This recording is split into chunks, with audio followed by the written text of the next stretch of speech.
will be Franz Glück, who is joining us from UNIQA.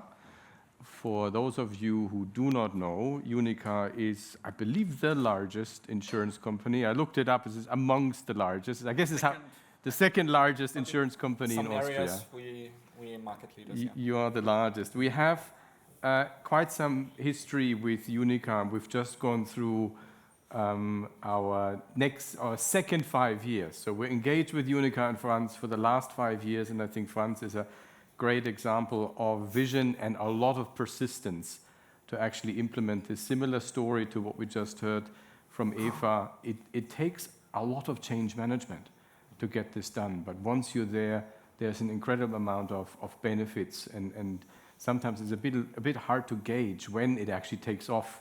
And we had the conversation in the morning that you're not quite there, but you have strong signs that things are starting to take off. So Franz, please take us through the Messenger as a cornerstone of UNIQA's hybrid client and advisor engagement presentation. It's a mouthful, exactly. Yeah. It's really all about how you interact in a slightly different market that I think still has a lot of parallels for everyone in the room we can learn from. Mm-hmm. Thank you, Franz. I hope you enjoyed. Hello, everyone. Grüezi. All right. Thank you. So, yeah, it is a mouthful. To formulate it a little bit differently, making UNIQA sales agent accessible for our digital channels is also one top how you could pronounce it. What is UNIQA? Just quick overview. UNIQA is for Austrian, for the size of Austria, big insurance. We are active in 14 countries. We have 17 million customers and close to 21,000 employees and partners. And UNIQA started 200 years ago, or parts of UNIQA started 200 years ago in Austria. So it's basically a merger of regional insurances that were merged in 1997. And in 1999, the brand UNIQA was born. And yeah, this is how we started. We are very traditional insurance, and also our sales network is very regional focused and traditional. Who are those sales agents, our target group and advisors? 1/3 of the sales agents are employed directly in UNIQA. The other 2/3 they have independent companies. They only sell UNIQA products, so they are direct partners. But of course, they work in way larger teams. So the direct employed agents basically have most of the time a one-on-one with their customers. They do not have many customers, like a few thousand maximum. And like the larger ones, these general agencies, they can have up to 30,000 customers. So from different user group, different needs. And yeah, so the problem started actually. When I talk about UNIQA Messenger, I'm talking about the Amblu integration that we did. We branded it UNIQA Messenger so that we could communicate it easier.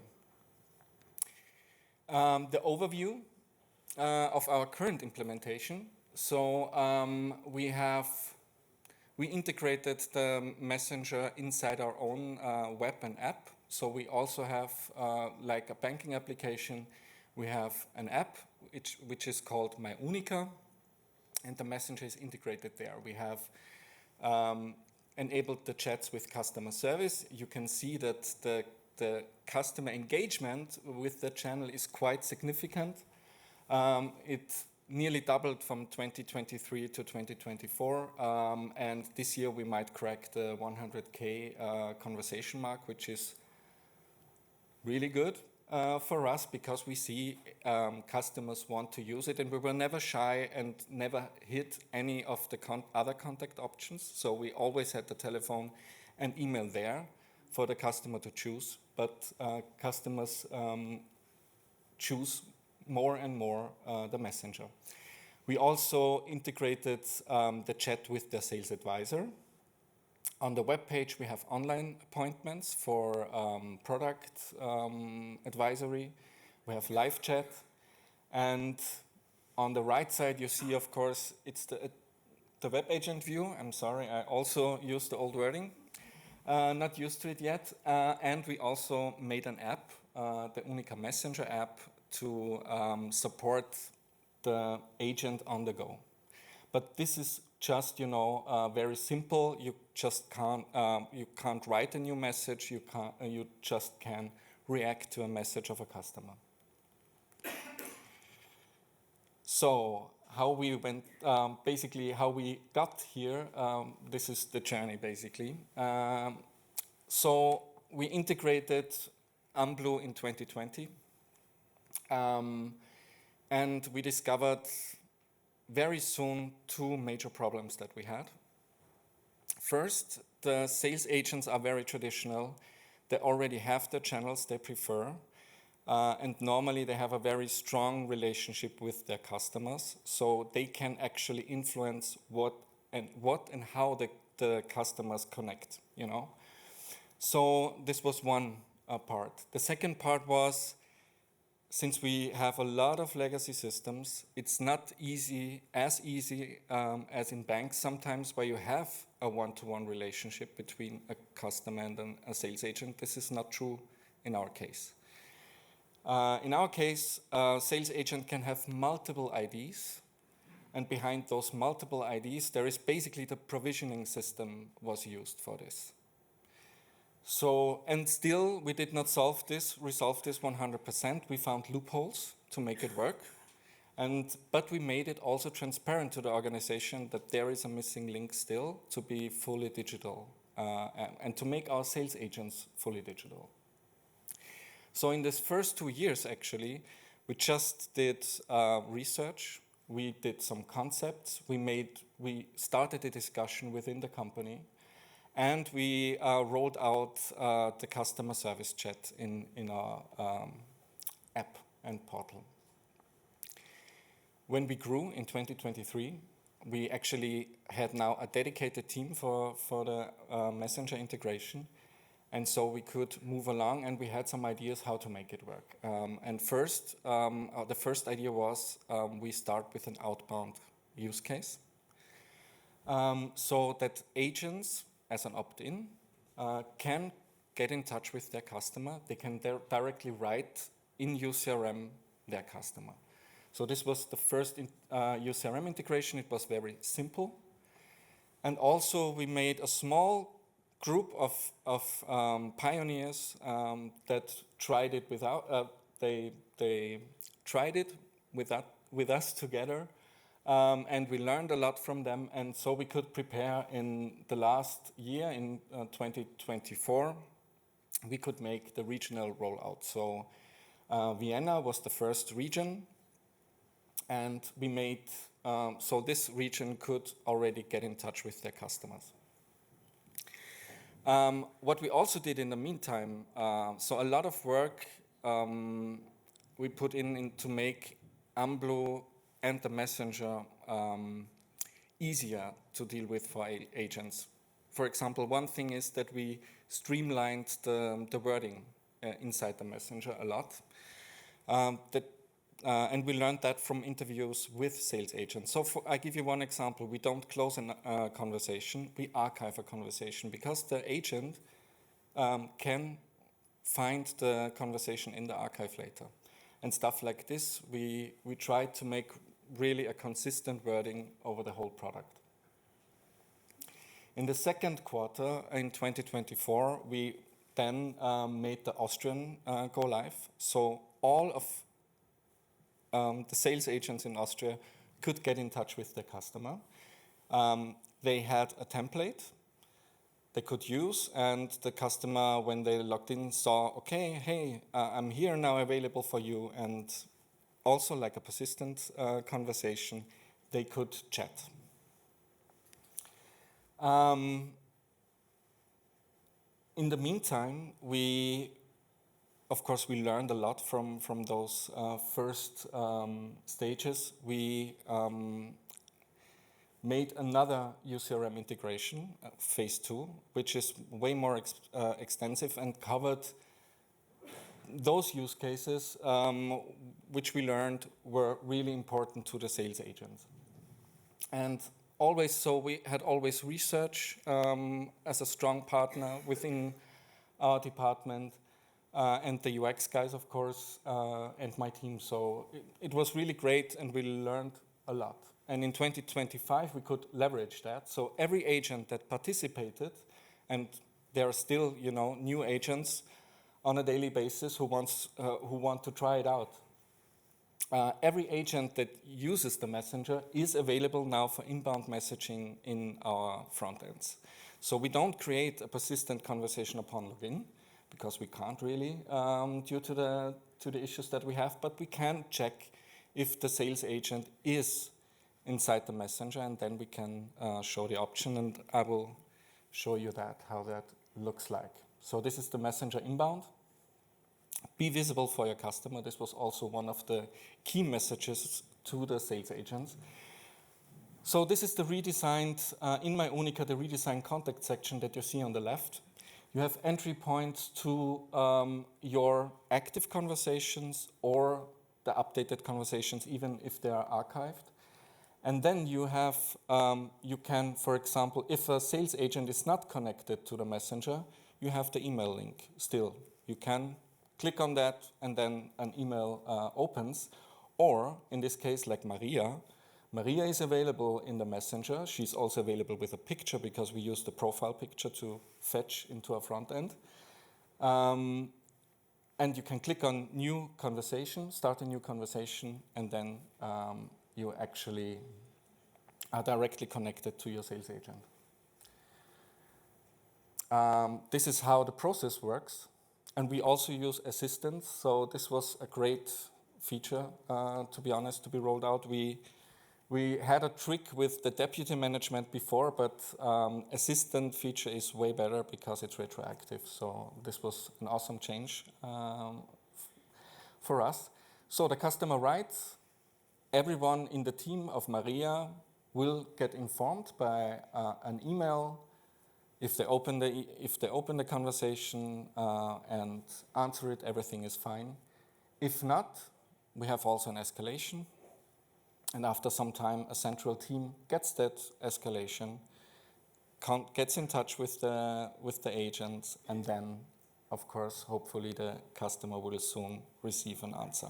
I know this is not the most streamlined process, but it's the process that we came up, and it's now working for us, and we are live since July this year with that. So this will definitely improve, but so far we actually have really great results, also great feedback from the sales agents.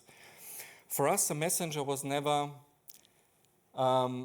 just a web application. I think a messenger to replace and to be a viable alternative for WhatsApp and all the other messengers, and those are quite strong actually, and normally the customer initiates those conversations via WhatsApp, etc. So agents need an alternative. And this is why we wanted to give them an app. We already have the Messenger app, but we took it way further. And this is currently under development. So far, the dashboard is already existing. The search is in this sprint, actually, while we're talking. So this new app will, so the agent will be able to search for their customers.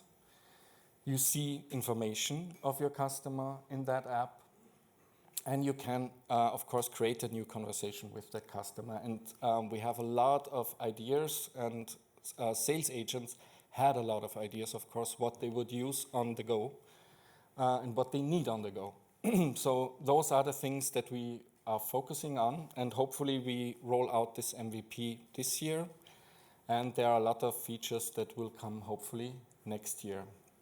The app itself is available only on managed devices. So we use MS Intune for that. And agents can download it directly from the Play Store, for example, that's within Intune. So we definitely have it covered basically via MS Intune. And now I will show you the customer journey as it is today. So this was basically taken from the test environment that reflects the production as well. So the first use case is an outbound one. So imagine a sales agent had a nice meeting with a customer, and the customer said, yeah, I will go into retirement soon. A good sales agent, of course, remembers that, maybe sets up a date, and on that day, this sales agent decides to congratulate that customer on his new life, basically, and new phase in life. So he clicks on the messenger tile, gives it basically a title, selects the greeting cards, for example, that we have for such occasions, can enter a personalized message, and he hits send, and this is directly sent to the customer in my UNIQA, and he sees that in the web agent view or advisor view. Second thing is the customer inbound. So in this case, a customer wants to buy a new car. He wants to ask about the options in UNIQA. He starts a new conversation with his or her sales advisor, and types in basically, this is what you see is my UNIQA. And yeah, what's next is the notification to the agent. So the agent receives an email, and all the assistants receive an email as well. So they can click on that. They can enter the conversation. And we also integrated a deep link to the customer in the profile page. So this is what this agent is now using. He clicks on the link, UCRM opens. And the customer is shown, and there is also the possibility to send other documents. So the sales agent is able, where he sees the existing, for example, this existing conversation he wants to use in this case, because there is already one, right? So he chooses the sales document, he selects the sales document, and can also, again, attach a personal message to it and can send it. This is also true for offers. So if a sales agent creates a personalized offer for a customer, so not only a product folder, but a real offer, this is also doable over this way. Yeah.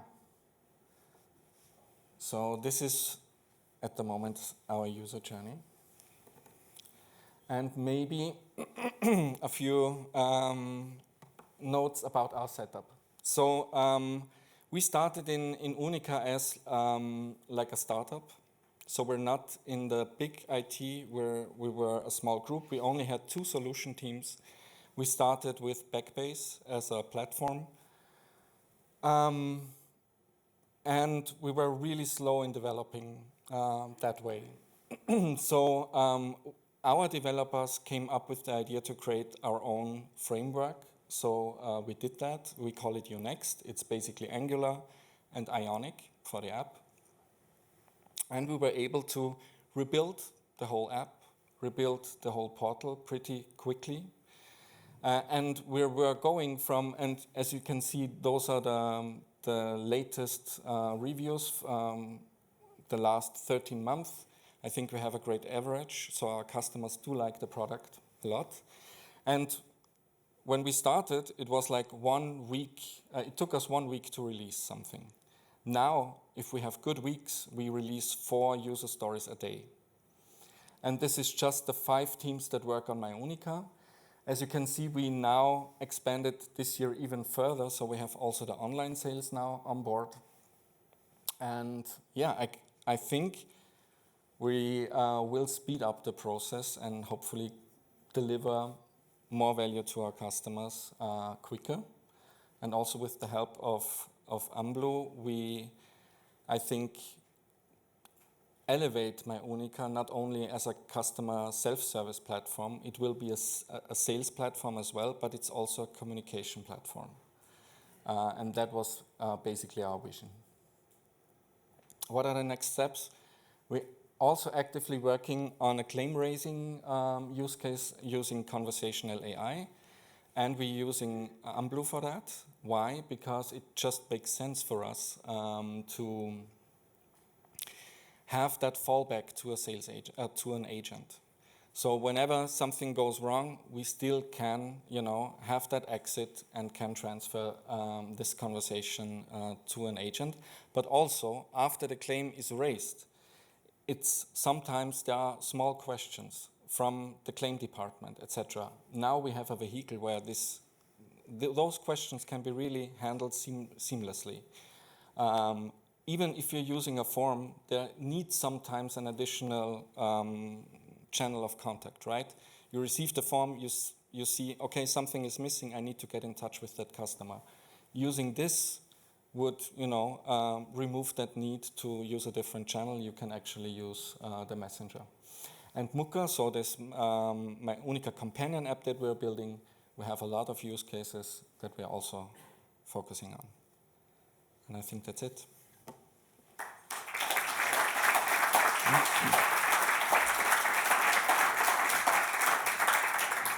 Not quite, Franz. Thank you so much.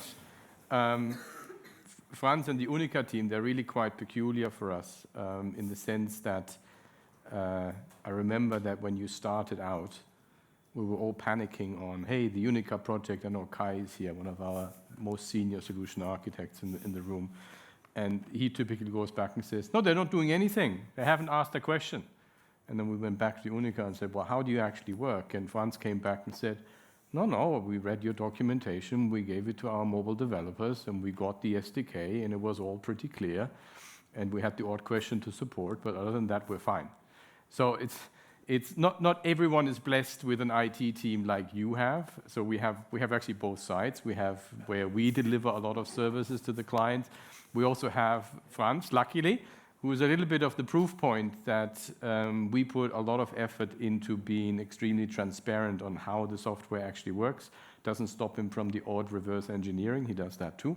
But in general, you can actually use the public documentation in order to solve your use cases. And that's very deliberate, that we made a very conscious decision to make sure that you know how the software actually works, and we're very open with the pieces in the software.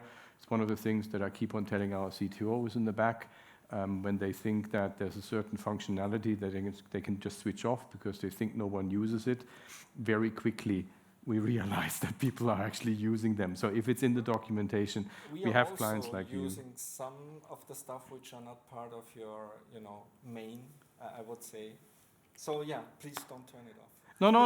And the point I was trying to make is then also Luca was talking this morning about having a company structure inside Unblue that looks very intimately after the client. So I can only encourage you to take that advantage. We have Matthias Pisten, who's somewhere in the room in the back there. He's the service line manager responsible for UNIQA. He's making sure that he sits down with the client on a quarterly basis. It's kind of his mandate if he makes it to Vienna, and make sure he covers all those bases so that we understand very intimately where you are, where you want to go, but also how you use the system today and how you operate, what the way is. And I think you're a really interesting example there. There's one more thought maybe.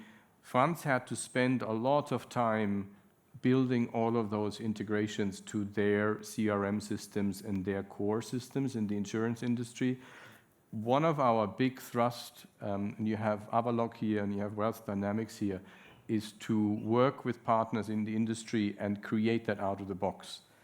It's not always there, Erika. I know you're coming back and saying, hey, it should be all there. It's not all there, but we have Marco here, D'Adezio from the Avaloq team, and we're working really to kind of give you that pre-baked integration so that certain things like filing a conversation into the customer record set or to grab data, in the case of Wealth Dynamics and onboarding, grab the metadata from the onboarding process and put it from the conversation straight into the CLM system. Those are the types of investments that we're making with ecosystem partners so that becomes a whole lot quicker. And talking about quicker, you'll see a very quick implementation after the lunch break with Eva. Eva, well, I'm going to introduce you later, but you're the exact counterpart. So it took Franz 5 years to get there. It took Eva 1 year to get to where she's going to present. With that, I'll send you into the lunch break. Eva was concerned that you're all tired after lunch. Don't eat too much. Come back energized, and we'll start here at 1:20. Thank you. Thank you.